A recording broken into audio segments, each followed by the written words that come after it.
Ladies and gentlemen, welcome to Somewhat Scholarly. My name is Alan Hibbard, and today I am talking to a very special guest, a Bitcoin miner, Alejandro de la Torre.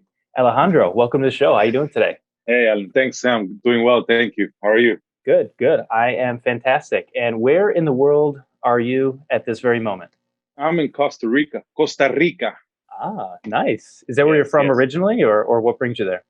No, I'm not from Costa Rica, but I'm going to the Bitcoin conference, Bitcoin 2021 in Miami. But in order for me to get to the United States, since I'm based in Europe and the Netherlands, I have to be 2 weeks outside to quarantine because of this Corona stuff. So I decided, Costa Rica is near to Miami, and it's awesome. It's beautiful. It's a beautiful country. I really like it here, and I like Yeah, to surf. So I've been surfing, working and surfing. So I mean, nothing beats that.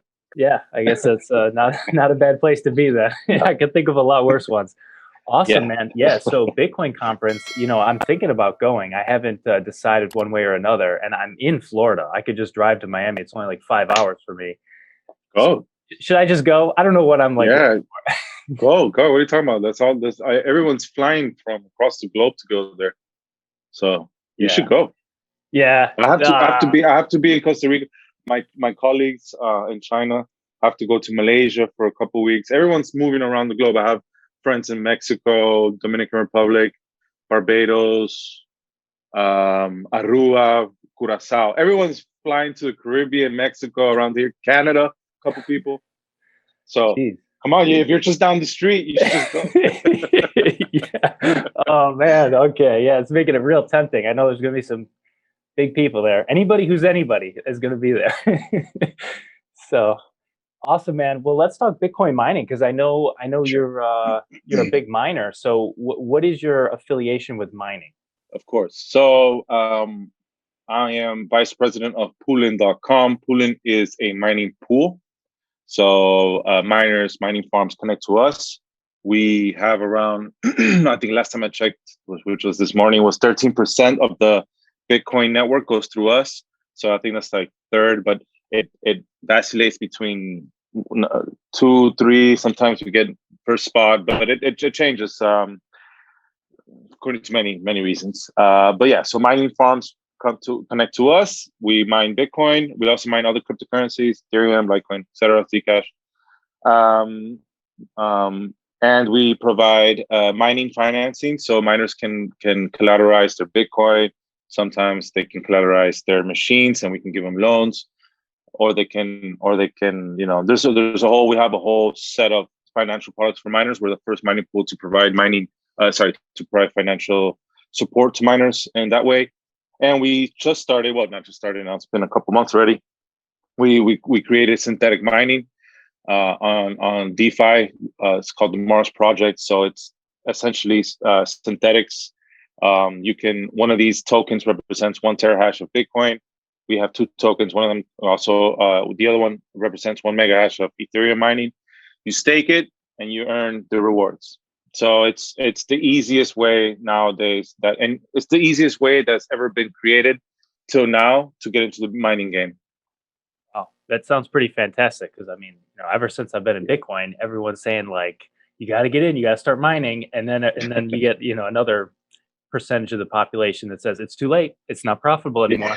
And Yeah, yeah. it's so funny because I just had a friend come to me the other day, and he said, you know what, I think I'm going to borrow $1 million and start mining Bitcoin. And I'm like, dude, you don't even own Bitcoin. You don't even know like the first thing about computers. You don't know.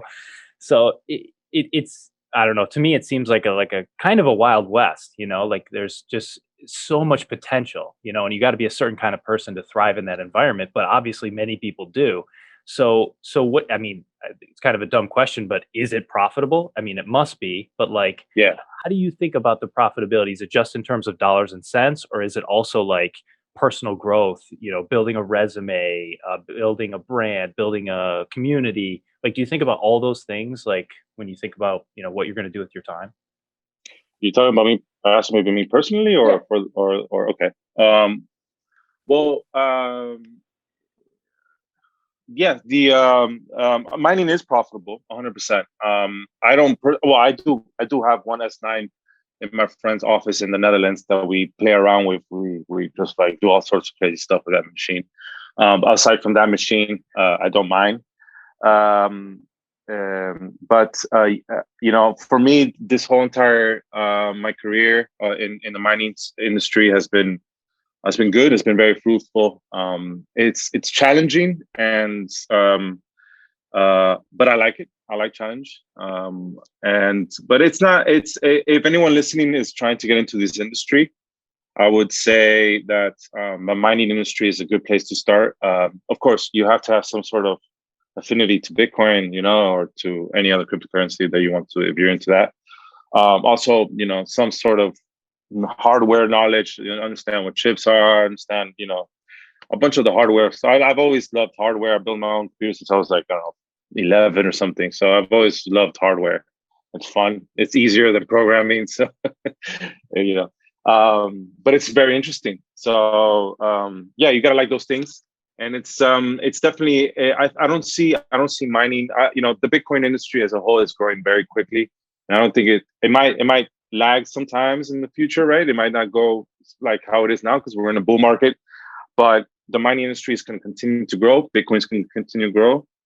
All these other coins, the legitimate ones will probably continue to grow as well. I'm an optimist. And so, but I think, the mining aspect is what creates the security of the network. And if someone wants to jump into this, like I have, I'm very proud to be able to provide security for the network and to provide the confirmation of transactions through our pool. This is something that we pride ourselves at, myself, our team at Poolin. So so mining is one of the best. If you're not a programmer, but you're into Bitcoin, then mining is probably the best place to be in. Yeah, makes sense. So if someone is interested in getting started with mining, like especially with Poolin, like what is the minimum requirement for them to get started? Because you mentioned hardware and chips. So like, would a person have to actually have the equipment like in their physical location, or can they rent someone else's equipment that's elsewhere? Good question. So to join Poolin, you don't need to. The minimum thing you need is a mining machine, just one. For example, the mining machine I was talking to about earlier, in my friend's place in Amsterdam, is connected to our pool. It's just one really old S9 that has, I think it's 40 terahash per second, which is nothing in our days and nowadays. So you just need one mining machine. You could rent it from someone else. There's cloud computing companies that allow you to rent for a cost, and then you can connect to any pool you like. Poolin's always an option. Or you could also, we also have a product. Actually, we have a product in our company called Poolin Standardized Mining, which is very interesting for someone who's interested in mining and who doesn't necessarily understand very well synthetic mining, because synthetic mining is a DeFi product. You have to understand. It's not that difficult, but it takes a little bit of learning. So if you don't want to take that route, we also provide Poolin Standardized Mining, which allows for anyone to buy a machine, and then we set it up for you. But that's your machine. We set it up for you in our facilities in China. But it's your machine, and after 2 years, well, the idea is for 2 years with our facilities, you're mining. After 2 years, you can ask for to bring it back to wherever you're based, or you can leave it there, keep mining. So the answer is you can mine with anything, and anyone can join our pool. There's no barriers. Also, you can join our pool anonymously, so you don't have to make any accounts or anything like that. So if that's your thing, then you can do it too. Wow, that's fantastic. And these machines, like for people who don't know, like an S9 or any of the newer ones, like how expensive is one machine? Okay, so that's a good question. So S19. So the S19 right now is worth around 14,000 euros per machine. 14. That was the last price I saw, which is maybe a couple of days, but it's probably gone up. It's probably 14,500 now, because the demand is so high across the globe that the cost of these machines just continue to increase. It's really out of this world. So that's S19 is more or less, it's like the new generation of machines. There's S19 Pro, which is even better, but those things are just, there's none on the market. So I'm not gonna even, I don't even know what it's cost because there's none on the market. So yeah, S9 is a 4-year-old machine, which is worth now. Last time I saw, they were worth around $400. Yeah, and in the beginning of 2021, they were worth around around 100 something. So they've increased by almost $300 in like half a year. So yeah, so I like, the S9 I had in my friend's office. I was thinking of selling it. I was going to get 100 euros. I thought, nah, I'm just keeping it on. But now I can sell it for 400 euros or $400. Sorry. So it's crazy. Yeah, and it's like the mining equipment is like more profitable than Bitcoin itself. Yeah. There are some very smart businessmen and women who just buy machines, hold them, and and then sell them at like 3-4 times the cost than they originally paid for. Yeah, some old Wow. school business. Yeah, but yeah. Yeah, that's like the first gold rush millionaire in California back in 1849. They say the first millionaire just sold the picks and shovels, like didn't even find gold, just sold all the picks and shovels to everyone else. it's very similar to that, I'd say. Yeah, interesting. All right, nice. Well, let's talk about Taproot because like I've been Sure. like the last 24 hours, it seems like every Bitcoin tweet is all about Taproot, and it's the first I heard of it. So what is Taproot, and just tell me about it. Sure. So Taproot is an upgrade for Bitcoin, a soft fork upgrade. So it's backward compatible. If a mining node, if a node doesn't want to upgrade to this Taproot, it's fine. Like it will still run the Bitcoin network on the nodes. However, in order for Taproot to upgrade, we have to get to a certain threshold in the mining signaling. So miners can signal readiness for the upgrade. That's what's happening right now. And Poolin, F2 Pool, and Slush Pool have signaled readiness. However, this morning, this is probably breaking news right here. We found the firmware that it doesn't allow for signaling. They just never built that into the firmware. It's not a big deal. I mean, from signaling for upgrades doesn't occur often at all. So it's kind of like a given that one firmware was not going to be able to support it. So anyway, we're helping this this firmware team to upgrade to allow signaling, and once that happens, all our nodes will signal for Taproot. Right now, we've only been able to do it for a handful of nodes. I don't know, but I don't want to get too technical. Just to get back, so the miners need to signal, which means signaling. Basically, we add some data into the blocks that we mine. Once 90% of all the mining pools are doing the same thing, then the soft fork upgrades, and then we have Taproot. Taproot enhances privacy and lowers the transaction costs to a very minimal degree, but it does. But the main improvement is the improvement of privacy. So you'll be able to mask multi-signature transactions with Taproot. So like anyone a multi-signature transaction will look like a normal transaction. Right now, a multi-signature transaction looks like a multi-signature transaction. You can see all parties involved. However, with Taproot, you won't see anything. You'll see only a transaction. So it will improve privacy. So it's a benefit for Bitcoin, which is a benefit for the user, benefit for the businesses, and of course, benefit for us, the miners and the mining pools. So it's a consensus effort that I have helped through the mining side of things, through my website, taprootactivation.com, through the help of Poolin, who's been supporting my efforts. But yeah, we've been sort of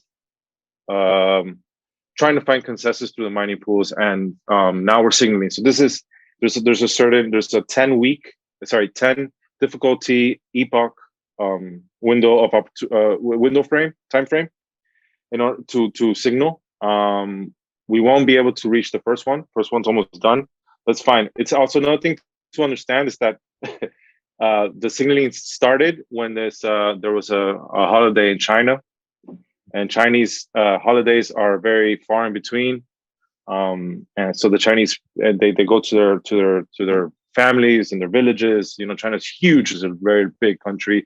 So they ride across the country. It's something important for the Chinese people. So they take those days off. So the day that the signaling started was the day that all my colleagues and all the rest of the Chinese mining pools were with their families, eating, having a good time with grandparents, whatever. So yeah, so that was the Western world was freaking out. What are the Chinese doing? I was like, yo, relax. They're just eating some food with grandparents. Relax.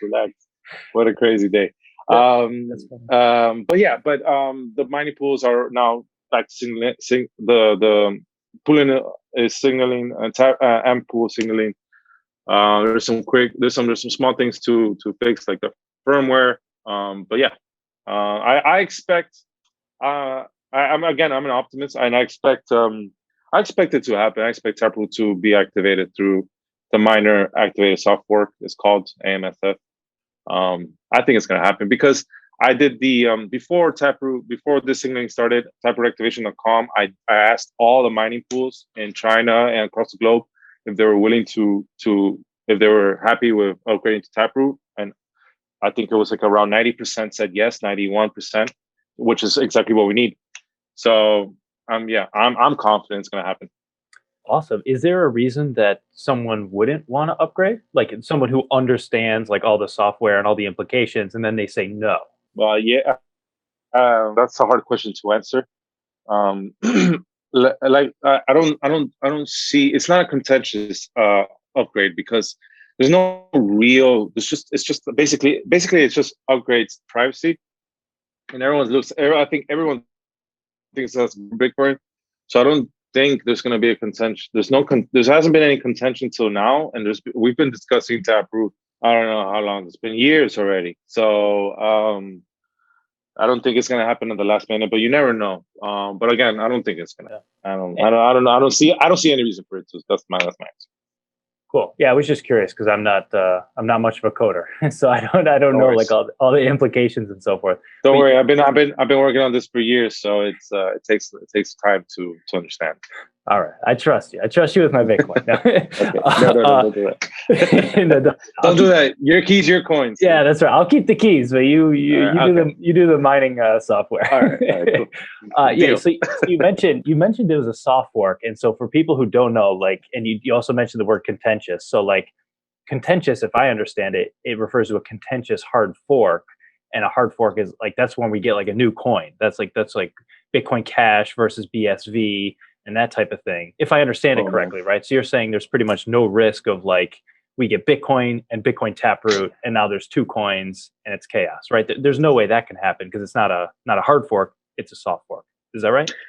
Yes, but to an extent, there could be a contentious soft fork too. The contentious just means that we there's no agreement, right? So if there's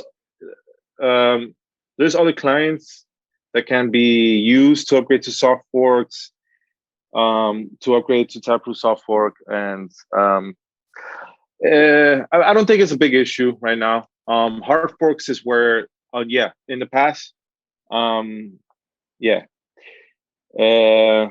do I answer this?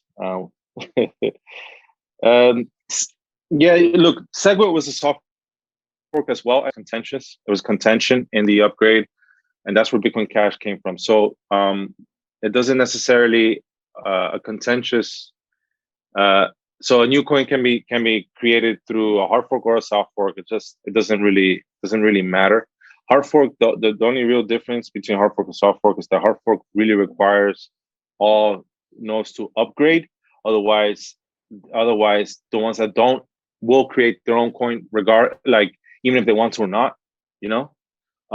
Now soft fork, someone could create a client and then get a certain subset of miners to use this new client, which would then also create a new coin. with their parameters. Okay, that does make a lot of sense actually. Okay, so you're VP of Poolin. So like, what is your day to day like, and how does that vary over time? Sure. So I'm VP, and it's just a title. Basically, the main thing I do is I'm in charge of everything outside of Asia to do with business and marketing. Everything that comes from outside goes through me first, into China and reverse. Um, it really consists of a lot of work. But no, I love it. I love the challenge. It the end of the day, it's all about finding opportunities for our company, be it through our pool, through certain upgrades, or through new developments, through uh, just normal marketing. Like, for example, I'm going to conferences, these sort of things.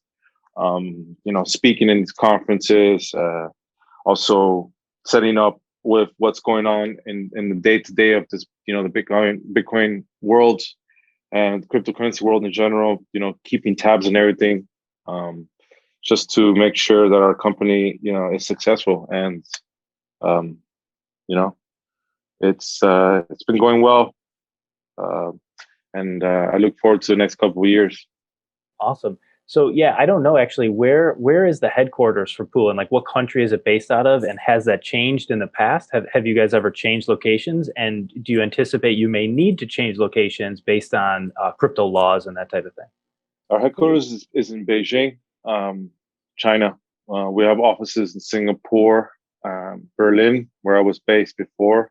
Um, but yeah, with the whole Corona stuff, Europe has become kind of not the nice place to be. So that's why I'm traveling a little bit.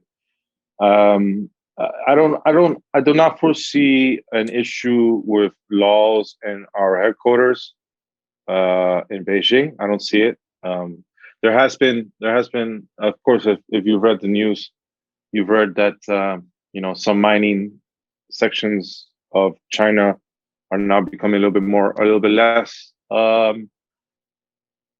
amicable to more miners in the area. But I still don't think I don't think it I don't think I'm confident that it won't really matter to our offices where we base our day to day, where our employees are, where the team is.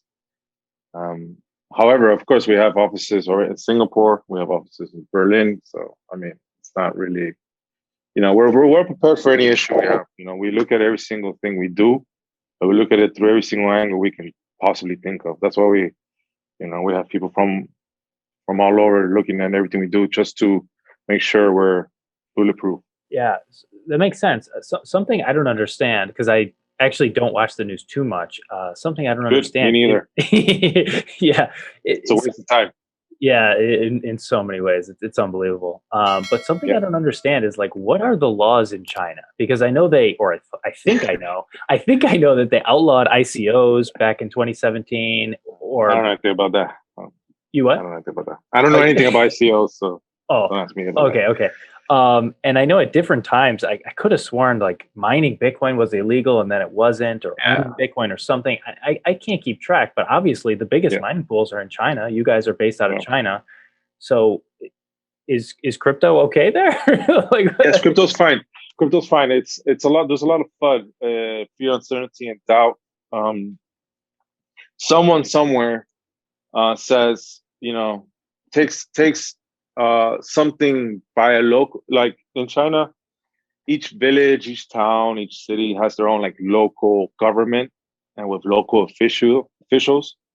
And let's say some small town in China decides to ask all mining farms to please, go to the local, uh, community, office, and tell them please tell us that you're mining Bitcoin so we can, put it in the community papers, whatever, some random stuff like that. But someone reads it.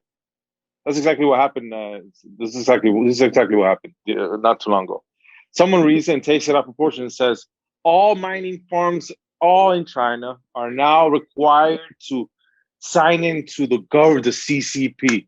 Bomb, and then that one, and then and then you got all these cryptocurrency news sites. I'm not talking about the major ones; they're professionals, right? But you got all these little and then they take that out of proportion. They say all these crazy. So then Twitter comes in and takes it way out of proportion. So you got one small official town with a town of maybe 100,000 people that has maybe 10 miners, mining farms, to please tell us that you're mining Bitcoin or whatever you're mining, so we can have it in our books, and that has been taken out of proportion, that all of China has banned Bitcoin. CCP has taken over. So, happens all the time. It's fun. Yeah. I laugh my head off. I don't even answer anymore to these things. People ask me all the time. I'm like, I don't have time. Yeah. Okay. Yeah. Because I mean, I see it, and I'm like, it can't like these claims of like outlawing this, that, and the other thing. They can't possibly be true because there's so many mining operations. So okay. It's a lot of fun though. I laugh a lot. Yeah, that's good. That's good.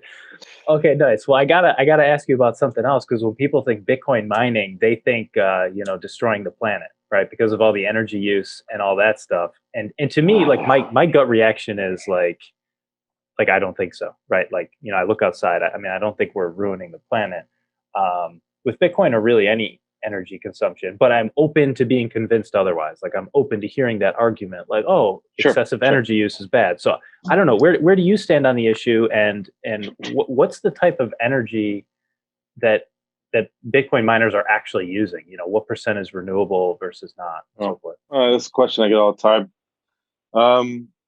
Currently, a lot of mining pools are now, trying to do an effort to sort of, I don't know, kind of tackle this narrative, be it through initiatives through their own pools, or working with other pools to do some green stuff, which is good. The environment is very, of course, extremely important. We all live on this planet. This is our world. There's no planet B, even though we could go to Mars, but probably very difficult to live there.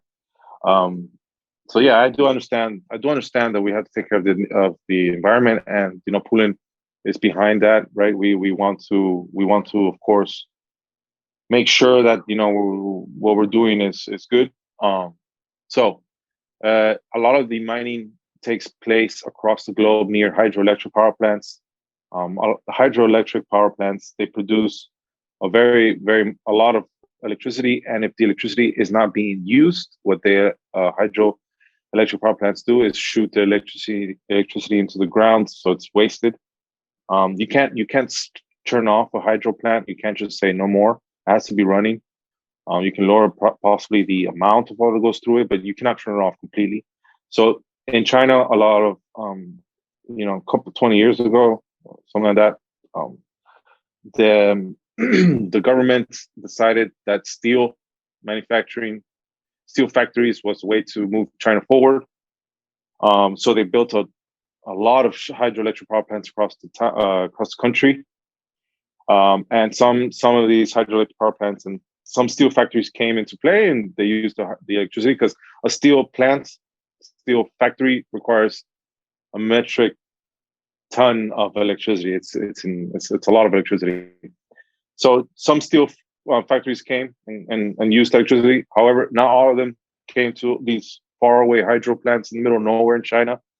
So a lot of these hydro plants were just not being used. There was like a small little town next to it that took nowhere near the full capacity of these plants. So some very smart people, very smart businessmen, started putting some farms right next to these underutilized hydroelectric power plants. So a lot of the mining that takes place in China, I can't give you any concrete figures, but it's a very high figure. It's over 50% for sure. Uses hydroelectric power plants. I'm leaning more to like 75% of all the power in China is through hydro. And then you have other places in the world which use also green energy. You got Iceland, for example. It's one of the biggest powerhouses in Europe for mining, and that uses only geothermal energy. Only. I've been to a mining farm in Iceland that uses more electricity than the whole country, but it's all geothermal, so it's good. There's nothing wrong with that. So, it's great. That's the way it is. That's the way, and it's already happening across the globe. You have Paraguay, which is a small Latin American country in the middle of South America, that has the second largest hydro power plant in the world. The cost of the electricity from the hydro plant is decreasing because of it's a long story, but it's decreasing, and we're already starting to see a massive amounts of Americans, Europeans, Chinese mining operators moving to Paraguay to set up the mining machines there, mining farms there. So it's not the use. Basically, mining farms always have to find the cheapest electricity source, and the cheapest electricity source happens to be green. So it's great. And I don't want to get into this too much, but if you take of course, the Bitcoin mining always gets a bad rep. I've been in Bitcoin for a while, and there's any little thing that the mainstream media can pinpoint on Bitcoin to make it look bad, they take that and they exploit it to the max. Okay. I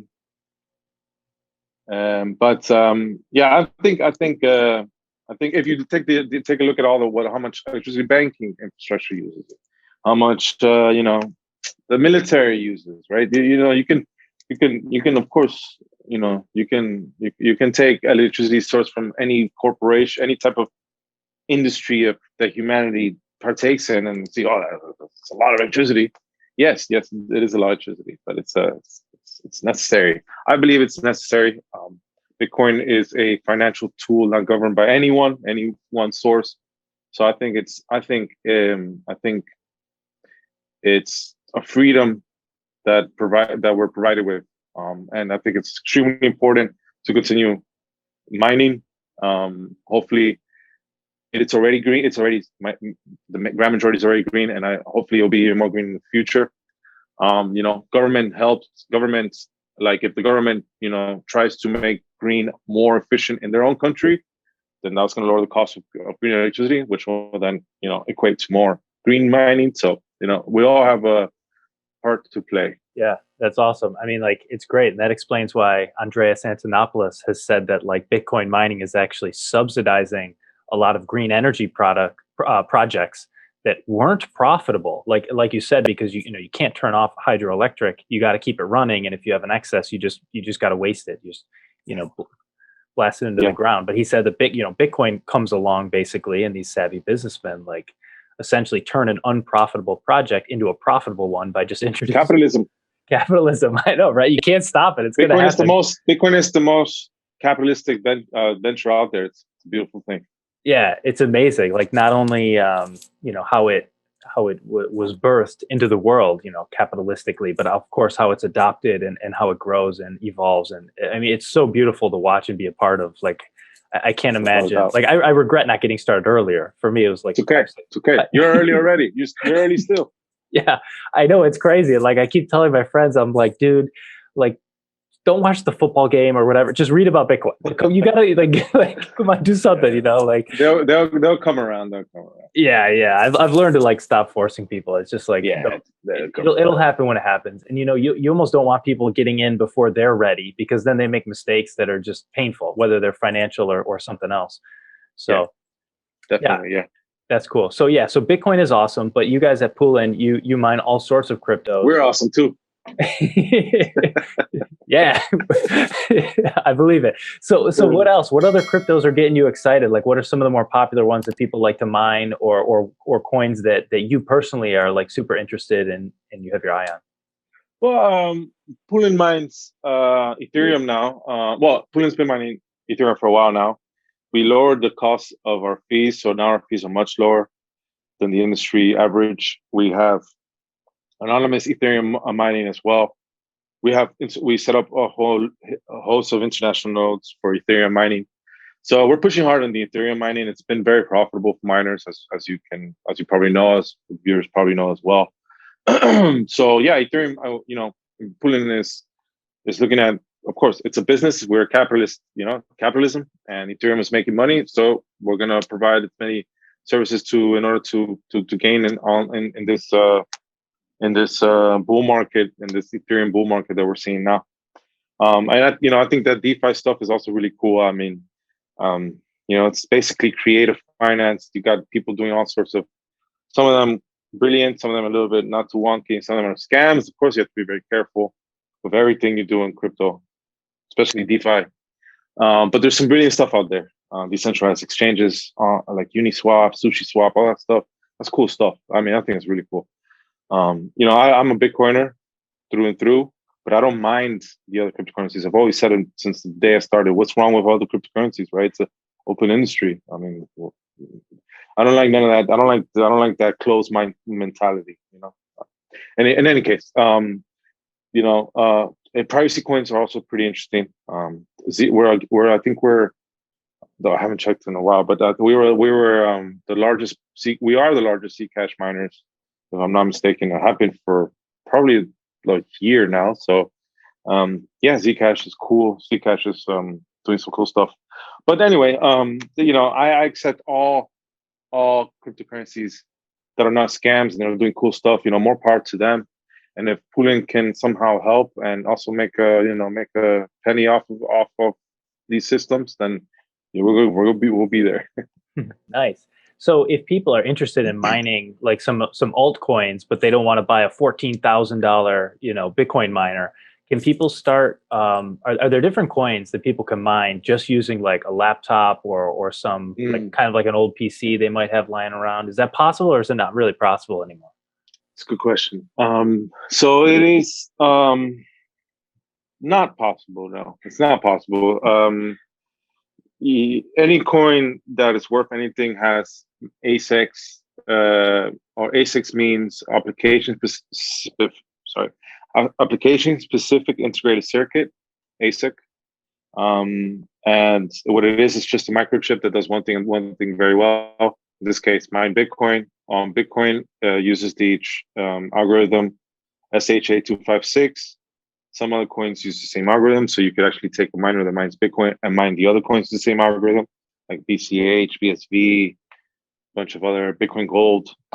These use the same algorithm, so you can take a miner, but these take a miner and mine those coins too. But these networks, I'm not sure about Bitcoin Gold, but these networks have a pretty substantial amount of mining behind it. So you cannot you can mine it, but you won't be able to make a lot of money, right? It's going to be unprofitable venture because you're going to probably pay more for electricity than what you're going to be earning unless you find free electricity. So yeah, the answer is those days are gone, long gone. Yeah, there were a few years ago. I tried mining Monero with some old computers I had lying around, and I can't remember how long I had the software running. Few months, but these were on really, really old, really, really low quality laptops, and I did not mine anything. Zero coins. So, and I'm, like I said, I'm not a very. You have to mine with a pool. That's why a pool is very important to mine, because if you mine solo, you're competing against the network. But if you mine with the pool, the pool competes with the network. So let's say that's why miners. This brings up a good point. That's why miners mine with Poolin. Because Poolin has around 13% today, 13% of the network. So you have that much more chance. 13% of the Bitcoin network is about, I don't know how many exahashes. It's a lot. Versus if it was just you with like two mining, then your chances with two little miners versus the big pools like Poolin, F2, Slush, etc. Is very little. You're competing against us, basically. So that's why people join the pool, because if the pool finds the block and you have, let's say, 10% of the pool's network, you get 10% of the reward. So it makes a lot of sense. You can't mine by yourself unless you have like a huge facility with the top of the line, new machines. There is a handful of solo miners out there, but those guys are monsters. They're beasts. They're beasts. I can't even imagine how big their operations are. I mean, I've seen idea. photos of some of them, or what I think are those, and even then, like, you can't even capture all of it in a single photo. So like, no, that's probably just one silo too, because they usually have like multiple like facilities in one location that are massive. Yeah. Can't even see the end of it. That's the same. I hope to tour one someday. I'm sure I will. I mean, if I live a lot of years. Yeah, maybe we could do a safari tour of mining. Yeah, that's cool. Michael Saylor, and I'm sure other people too, but he speculates that there's going to be portable Bitcoin mining silos or like storage containers or that type of thing that are portable, so that you could have this gigantic storage container, be shipped around and sort of like, It already exists. Oh, it already exists. Oh, okay, awesome. So is that a growing trend, and what do you make of it? Yeah, it's I'm not sure how what the numbers are, what the trend is, but yeah, I mean, it's useful for plug and play, right? Like take for example mining in China. Every year miners migrate to the Sichuan region in China because the electricity prices lower dramatically when the rainy season comes in, because the hydroelectric power plants fill up and the price of the electricity goes down. So a lot of mining farms in China move from where they were mining. They move their equipment to Sichuan to take advantage of like this 3-4 month window where the electricity prices are very cheap. So a silo in this case is very useful. So that's the usefulness, that you can move around quickly. Yeah, that's pretty incredible, and I didn't know that actually, that there's like migration within China. Yeah, the great miner migration, I call it. The great miner migration. Yeah, see the seasonal seasonal migration, like birds or something. Like the oxen. Yeah, that's pretty cool. That just makes me think like that is a bit more natural, actually. Like, that's like what the birds do, and oxen. Buffaloes, right? Like, what is the American buffalo? Yeah. They migrated too. Yeah, that's super interesting, and it's really interesting that there's this group of humans that do it as well. This seasonal migrate. It's funny that it's for this like digital abstract, cool, magical right? magical awesome. internet money. Magical internet money. There you go. Yeah, it's pretty cool. It's amazing how Bitcoin sort of like brings you back closer to nature in unexpected and like ironic ways. Well, I mean, everything's microcosm. That's what they say, right? Yeah. Exactly. Super cool. So yeah. So how has Bitcoin changed you? Like in all your years and like all your different things. Like how have you changed as a person, and like your views on life and people and philosophy and anything else you think of? Wow, crazy question. Well, I mean, the financial side of my experience, right? I think as a Bitcoiner, saving money, right? Look at my watch. It's a Casio. I love this watch. It's a Casio F91W, which costs $10, but that's the only watch I want because I don't want to spend money. It works fine. Tells me the time. Gives me an alarm. The hell do I need a nice watch for?